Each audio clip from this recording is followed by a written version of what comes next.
Okay, make sure everything's here.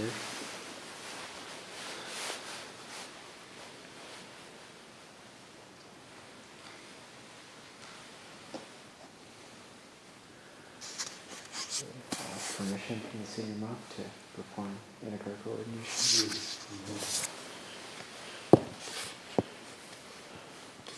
Okay, go ahead.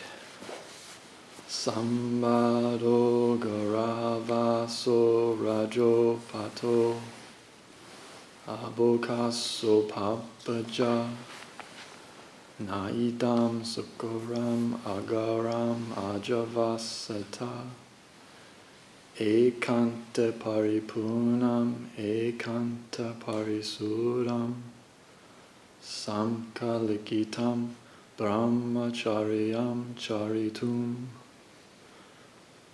yam nunaham kesa masum oharetva kasayani vatani achadetva argarasama Anagariyam pabajayam. The household life is cramped and dusty. The homeless life is free as air. It is not easy living the household life. To live the fully perfected holy life, purified and polished like a conch shell. Suppose I were to shave off my hair and beard, don the robes of a Buddhist monastic, and go forth from the household life into homelessness. Okay, so you can take these whites that you've presented to me, and then there'll be a few skilled monastics who will follow you out and will help you put them on.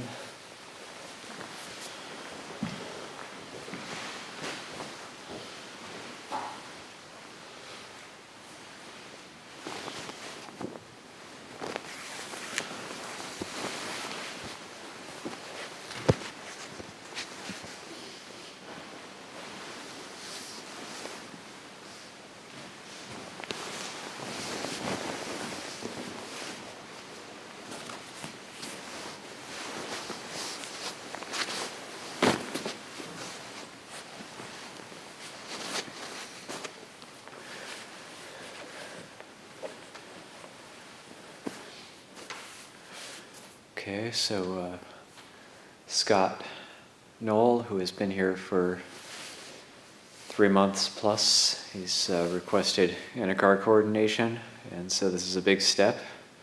And people looking from the outside might have ideas of what they think Anagārika ordination is like, but you can't really know until you actually do it. So he will find out what it's like. So he's putting his whites on now and then entering into a new world, the monastic practice.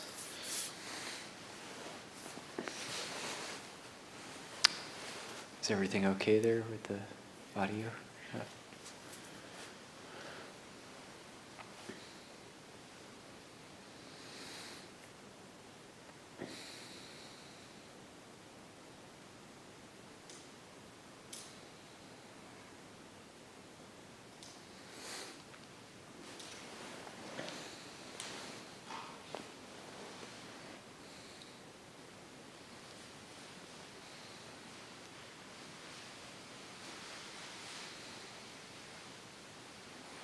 It's kind of an interesting reflection, kind of being on the outside looking in and having different ideas, like what a Anagārika's life might be like, or a novice's life might be like, or a monk's life might be like.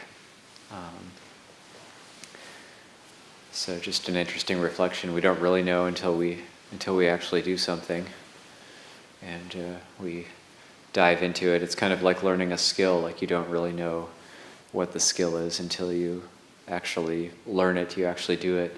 You don't know what it will actually be like until you actually undertake that skill.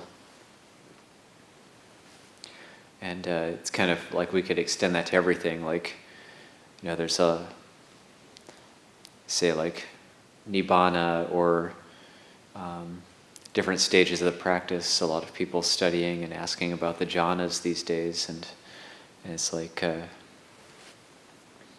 we might have a lot of ideas, but like developing these different skills, it's much different than the ideas we might have about them.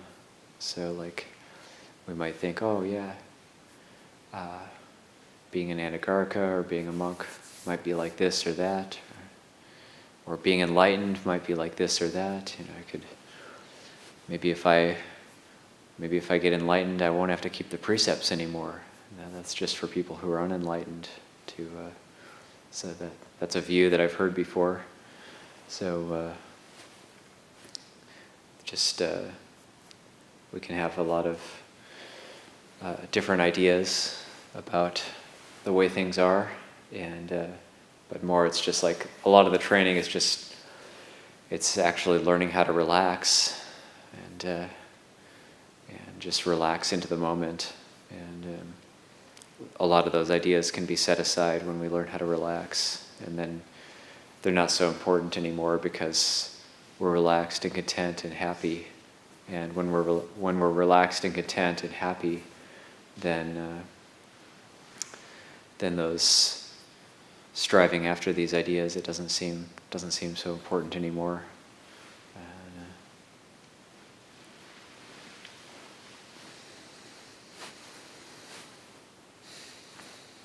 So while Scott is putting on his whites, a little bit of background also to the Anagārika ordination. He'll have a sort of robe that he puts on that we call pavillon, and not quite sure about the exact origins of the pavillon, but it seems to be fairly unique to Abhayagiri, and it's kind of like a training robe. So you get to do this at first, and then the whites, you wear whites, so you learn how to look after yourself, learn how to stay clean. And, it definitely is a whole new world, whole new experience.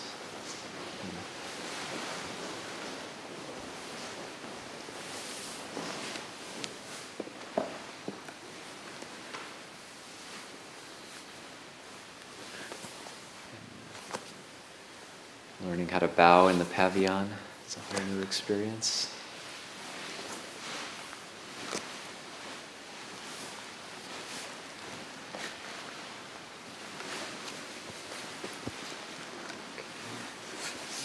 Now we'll be requesting the 8 precepts.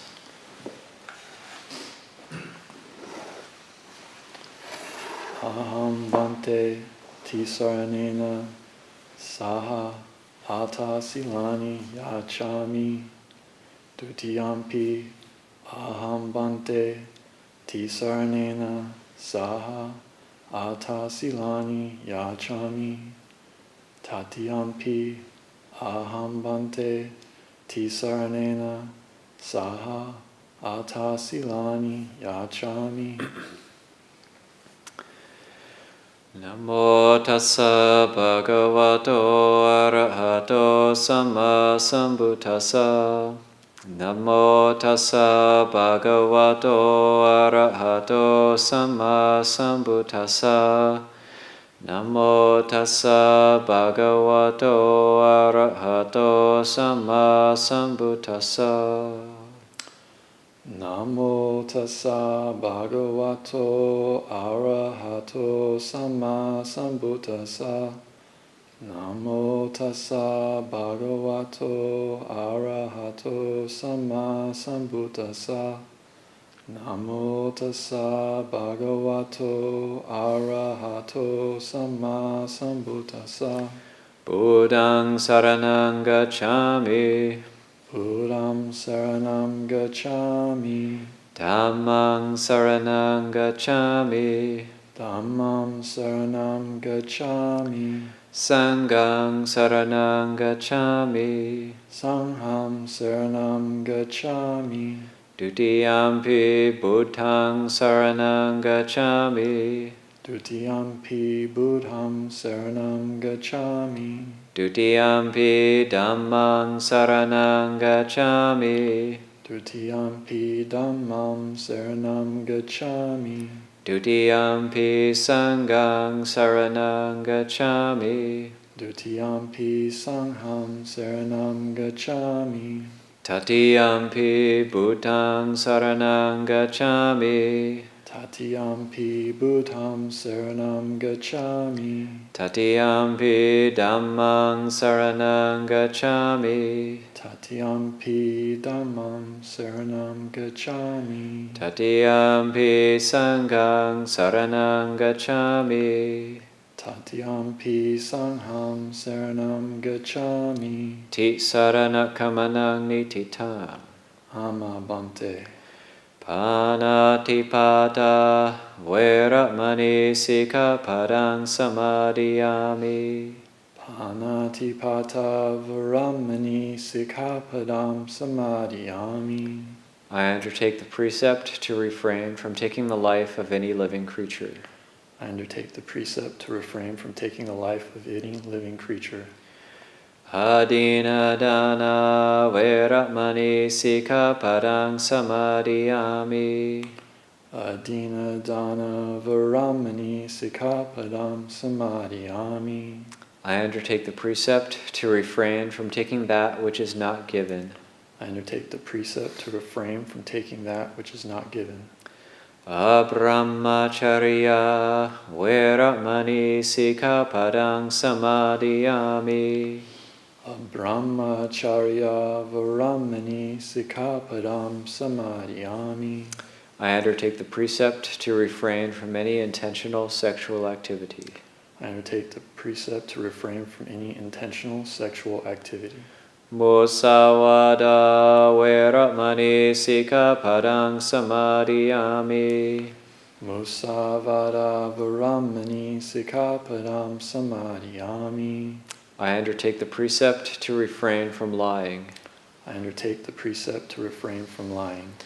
Sura meraya macha pamadatana veramani sikkhapadang samadhiyami. Sura Merya Maja Pamadatana Varamani Sikkhapadam Samadhiyami. I undertake the precept to refrain from consuming intoxicating drink and drugs which lead to carelessness. I undertake the precept to refrain from consuming intoxicating drink and drugs which lead to carelessness. Vikala bhojana veramani sikkhapadang samadhiyami. Vikala Bhojana Varamani Sikkhapadam Samadhiyami. I undertake the precept to refrain from eating at inappropriate times. I undertake the precept to refrain from eating at inappropriate times. Nacha gita varita visukhadasana malaganda vilepana dharana mandana vibhusanatana veramani sikkhapadang samadhiyami. Nacha Gita Vadita Visukkadasana Mala Gandha Vilepana Dharana Mandana Vibhusanatana Varamani Sikkhapadam Samadhiyami. I undertake the precept to refrain from entertainment, beautification, and adornment. I undertake the precept to refrain from entertainment, beautification, and adornment.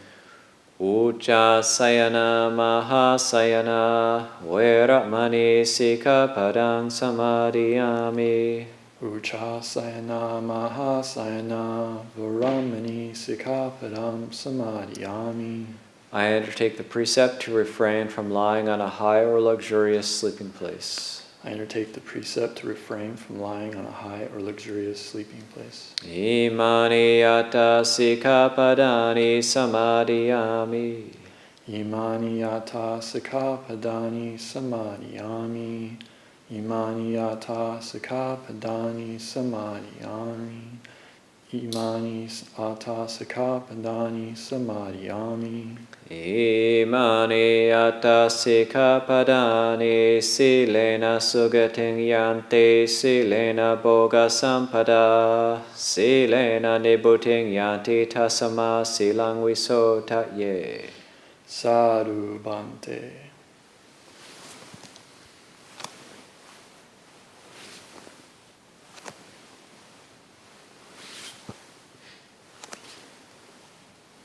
Okay, you can sit comfortably with hands in Anjali.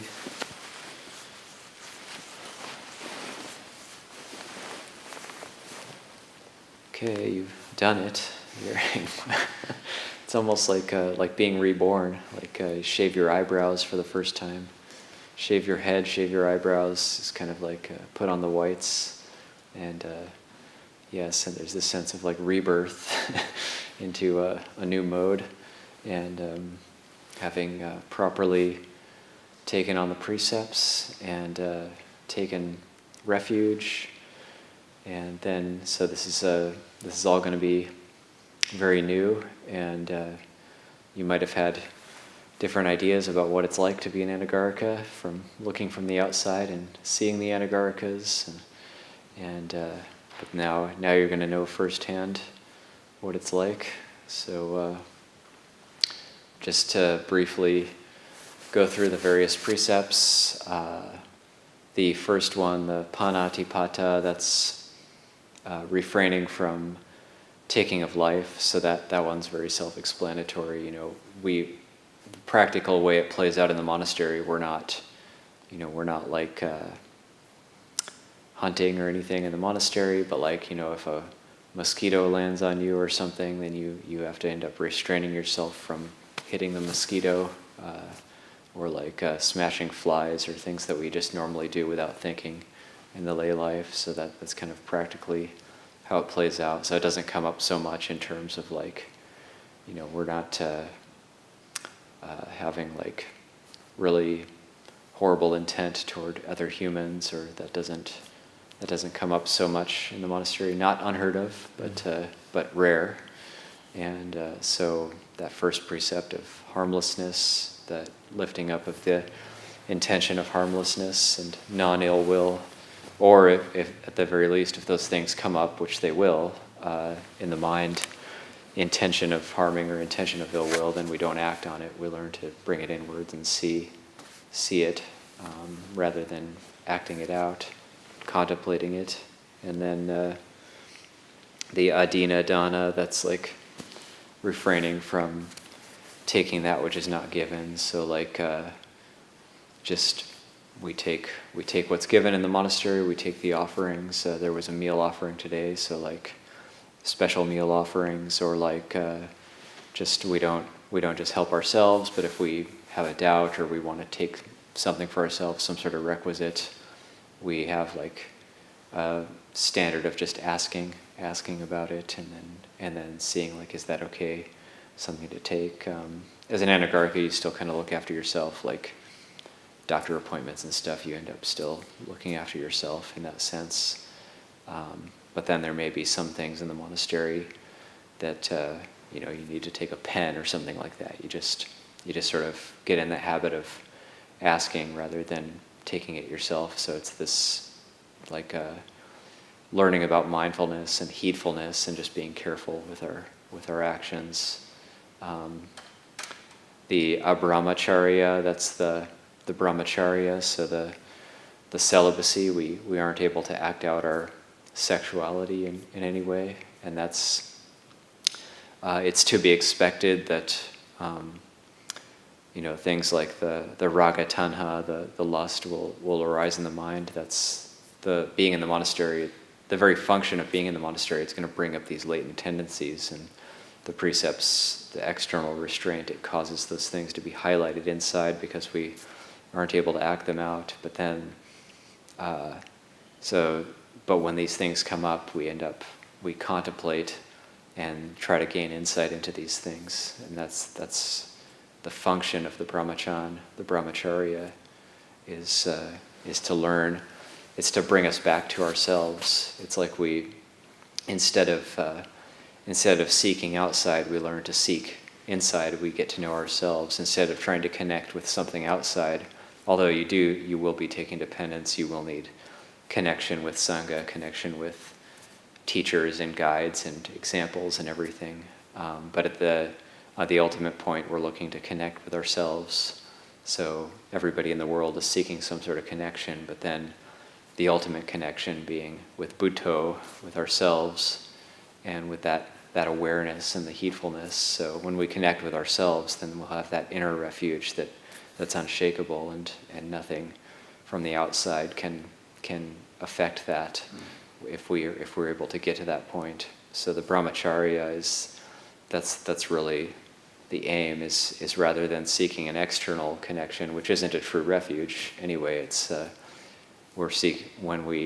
normally what we take refuge in is like the impermanent, the things that don't last. But the gesture of like taking on the brahmacharya, taking on the Anagārika ordination, it's like looking for that inner refuge, looking to go inward and get that connection with ourselves, get to know ourselves in a very deep way, which is painful. It will be painful. There will be suffering, and it will be painful. But it's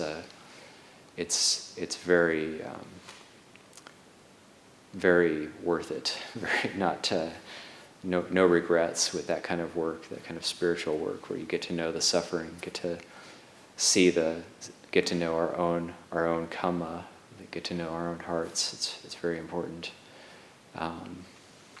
The musawada, the refraining from lying, as our new chanting book is translated. In the old chanting book, it was I undertake the precept to refrain from false and harmful speech. I actually prefer that old translation because it's fourfold. So the right speech is fourfold. It's not lying, not using harsh speech, not using divisive speech. So like that's a big one, because in a big community it's easy to maybe see fault with somebody else and maybe not even clearly see our own intention, but to then talk to another person and subtly divide people in various ways. So like not engaging in divisive speech is quite important in a community. And then refraining from idle chatter. Those are like the fourfold right speech and the Noble Eightfold Path. So like idle chatter is not so bad. Talk about, whatever, talking about the weather is okay, these kind of innocent subjects. But if it gets into like things that can bleed into divisiveness, like talking about politics or whatever, then it's better to kind of shy away from it. And when in doubt, just to it's okay to be quiet as well. We have that space in the monastery. It's like it's not considered weird to be quiet, in a monastery.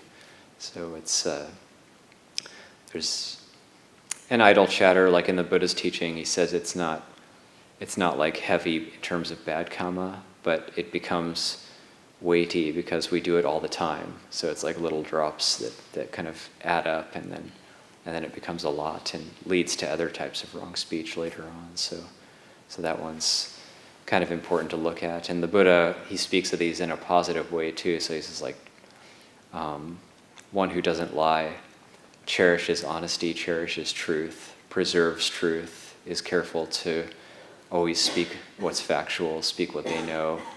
One who isn't engaging in harsh speech uses gentle speech, pleasant speech, speech that is endearing to others. One who doesn't use divisive speech, they delight in bringing people together, delight in concord. So like we can use those reflections. One who doesn't engage in idle chatter, they speak what is useful, what is relevant. They speak on Dhamma, they speak on the practice, they speak about the goal, they speak about seclusion, they speak about having fewness of wishes and all of these other Dhamma qualities. They speak on how to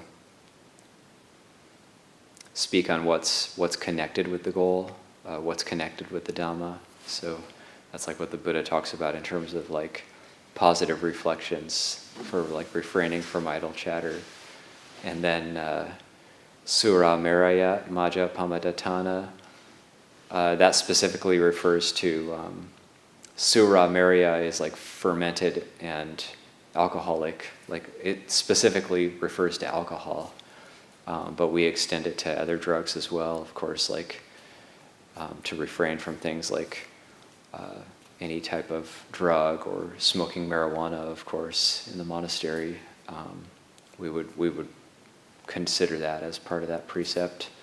Pamada means heedless. So it's like Sura Mariya, which is pamadatana, the basis for heedlessness. So refraining from alcohol, which is the basis for heedlessness, refraining from drugs, which are the basis for heedlessness. So like we're going for this word you'll hear over and over again, apamada, which is heedful, or like integrity, having integrity, and refraining from pamada, which is heedlessness or losing oneself in these things. So these things are like something like drinking alcohol or doing drugs. It's not karmically. It's a karmically neutral act. So it's like not good or bad in and of itself, but it tends to lead toward breaking all the other precepts. And so that's why the Buddha said it's like the basis for heedlessness. The next three are known as the Renunciate precepts. That's the Vikala Bhojana, the eating at the wrong time. So the right time is between dawn and noon in the monastery. So you can we have the light breakfast, we have the main meal, and then outside of that we have just whatever medicines are allowable, whatever drinks are allowable in the afternoon and the nighttime. It's going to be a big change. It's going to be eating out of a bowl, which is going to be a big thing for you, for anybody who becomes an Anagārika. There's a couple ways to do it. Like the way I did it as an Anagārika is like setting my bowl on the ground and just like, it's really, we don't have a bowl stand for an Anagārika. So it's like on the ground. The monks have a bowl stand, so the bowl is like raised up. But for the Anagārikas, say if you have it on the ground, it's like you're reaching down. You got to be really careful not to spill that food on your whites, and then, or you're kind of like bending over and eating, or you can hold the bowl in your lap. But then we ask that. So there's these very detailed protocols around eating, and you should also. While I'm thinking of it, read through the 75 Sakyas, especially the 30 on eating in Buddhist Monastic Code 1. So that's gives a lot of the protocols around just getting your mind around monastic eating etiquette. And so like we ask, like the bowl doesn't get held up like this, which would be probably the cleanest, just to hold the bowl like that and eat. But if it's in your lap, then you can. That's one beautiful way to do it, is just having it in the lap and eating that way. And then you'll be engaged in bowl washing with the monks. You'll be trained by your now brothers in the holy life how to wash bowls, and during the winter retreat you'll get the opportunity to take Ajahns bowls away, and you'll just pick these things up gradually as time goes on. These practicalities like not being able to go back for seconds, so it's a bit more austerity. So grazing, like grazing after the meal, or grazing during meal cleanup isn't recommended for Anagārikas. So getting that kind of, in Thai we say rip roy, which is like good etiquette, just very clean, neat, fresh. Having good conduct, good standards. You'll have access to the MUB, the Monks Utility Building, as a monastic. So you'll be kind of more in the monastic mode rather than the lay mode. Then we've got the Nacha Gita Wadita, translated as refraining from entertainment, beautification, and adornment. That's kind of a short translation, a much shortened translation. So you have these Pali words: Nacha Gita Wadita Visukadasana Mala Ganda Vilepana Dharana Mandana Vibhu Sanatana. You have 10 Pali words, and we're translating it as entertainment, beautification, and adornment. If you were to translate all those words, you'd have things like refraining from singing, refraining from dancing, refraining from rubbing scented unguents on your body, refraining from wearing jewelry, so it's like 10 things. So we summarize it as entertainment, beautification, and adornment. And this is just like the Buddha, he teaches about these things. People who come to the monastery, and the heart might still have a draw towards things like singing and dancing. And the Buddha said that in the discipline of the noble ones, singing counts as wailing. And in the discipline of the noble ones, dancing counts as insanity. And in the discipline of the noble ones, laughing counts as childishness. So it's not to say we don't laugh. And it's not to say we aren't childish sometimes. But these are good kind of standards to keep in mind, that in the discipline of the noble ones, things are seen in a different way. It's kind of like the Dasadhamma Sutta that we chant sometimes. It's like, I am no longer living according to worldly aims and values. This should be reflected upon again and again by one who has gone forth. So that 7th precept, it's getting into a different mode of more like seclusion, quietude. The heart not leaping out at those things that it used to get excited about. And Ucca Sayana Mahasayana. Ucca means high and Maha means great. So Sayana is like a sleeping place, and like refraining from like a high or a great, i.e. a luxurious sleeping place. So it's not that we have to sleep like directly on wood or directly on concrete, but some of the monks will use a thermarest, some use like just a yoga mat if they like a harder surface. In Thailand, they just use these straw mats. But depending on our body type, if we do what we need, you can have something a little bit softer or a little bit harder. From my personal experience, I've found like I actually prefer the harder. I'll just use a yoga mat to sleep on, just because I never have back pain when I sleep on a hard surface like that. So it may look like an austerity, but actually I feel like it's more of an austerity to sleep on a soft bed, because then I'll have back pain and body aches, and when I sleep on a hard surface, I just feel a lot better. So, but also it's simplicity, like not putting a huge amount of effort into like preparing our sleeping place and making it perfect and having just the right pillow and everything, just keeping it simple, and then we can just like fold it up in the morning. And it's also in like Tudong monk lore, they say that if you go into a experienced Tudong monk's dwelling place or kuti, one sign of a great Tudong monk is you won't know where they sleep. You won't be able to pick it out very easily. It'll just be not very clear where they sleep. So usually the mat is folded up, put away in the morning, taken back out in the evening, and done in that way. So it's not like, it's really not the main focus of our life, looking to take refuge in sleep.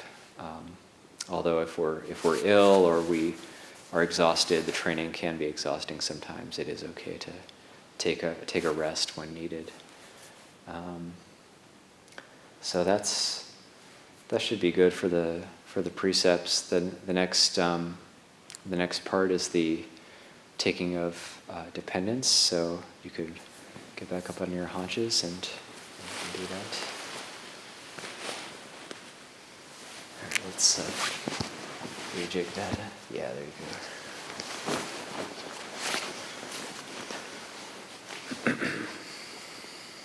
Acharyo me bante hohi, ayasamato nisaya vachami. Aharyo me bante hohi, ayasamato nisaya vachami.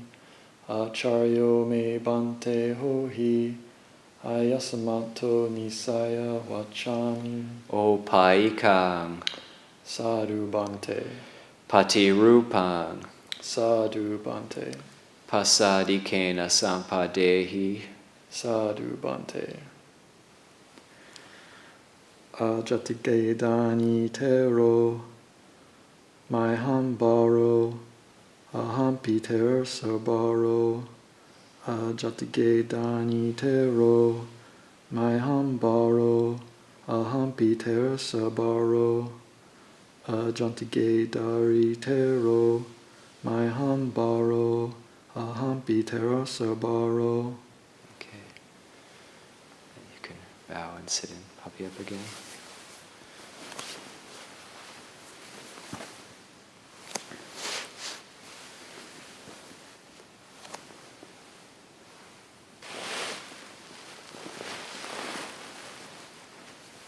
Okay, just to give a brief explanation then of that. That's the taking of dependence. That's the Acharya me bante hohi, the Acharya or Ajahn in Thai. That's the taking of Nisaya, taking of dependence. So it's like, but it's also not just me, it's the Sangha as well. Like taking, you'll depend on people pointing things out to you. It'll be difficult sometimes.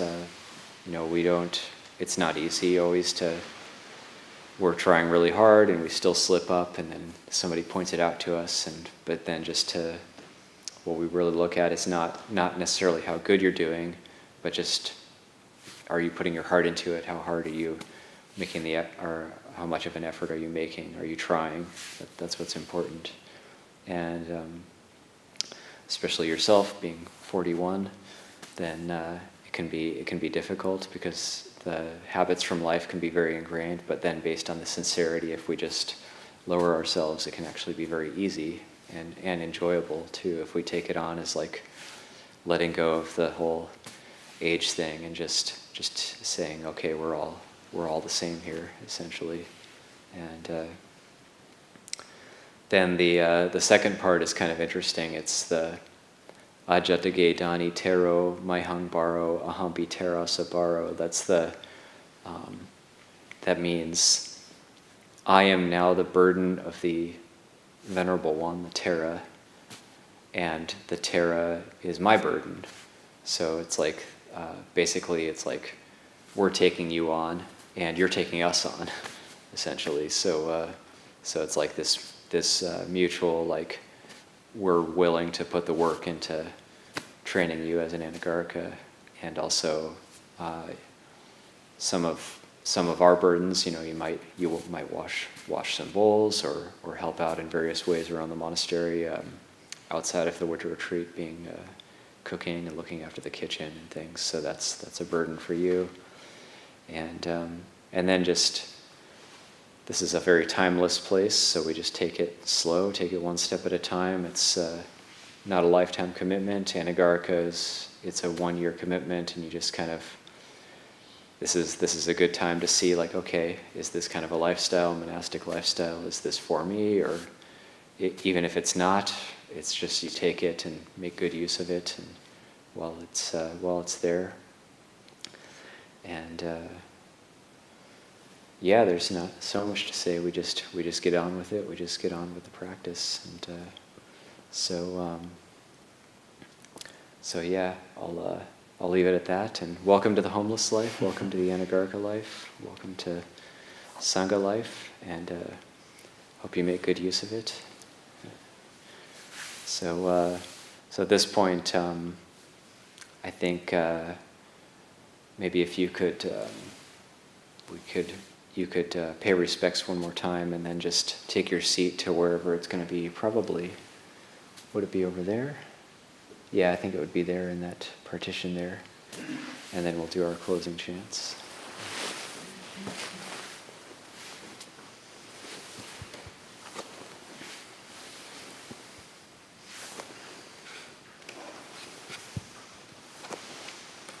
Okay. Good job on the chanting. It's probably practicing all day.